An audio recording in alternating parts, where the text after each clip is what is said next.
مریم جی بیٹی آپ اردو کی اہمیت اور افادیت پر بات کرتی ہے، لیکن لوگوں کے کچھ اعتراضات ہیں۔ جی ان کا کہنا ہے کہ آگے کی جو اعلیٰ تعلیم ہے یعنی ہائر ایجوکیشن ہے، اس کا ذریعہ تعلیم انگریزی ہے، انگلش میڈیم ہے، اور سائنس، ٹیکنالوجی، ریاضی یہ سب انگریزی میں ہے آگے۔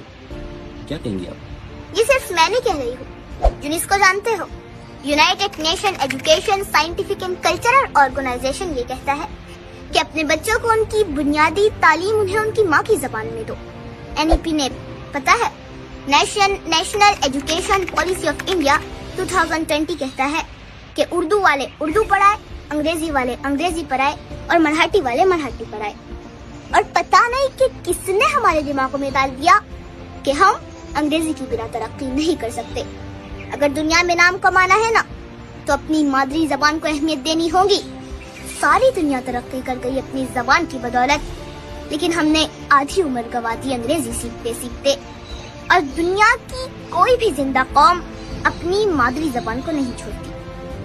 چینی اگر دنیا کے کسی غار میں بھی رہتے ہو لیکن چینی زبان نہیں چھوڑتے۔ جاپانی اپنے بچوں کو جاپانی زبان کے اسکول میں پڑھاتے ہیں، یہودی عبرانی پڑھاتے ہیں، ترکی والے ترکی اور ایران والے فارسی پڑھاتے ہیں۔ مگر معاف کرنا، ذہنی غلام قومیں کچھ اور ہی پڑھاتی ہے۔ مانگتے پھرتے ہیں اغیار سے مٹی کے چراغ، اپنے خورشید پہ پھیلا دیے سائے تم نے۔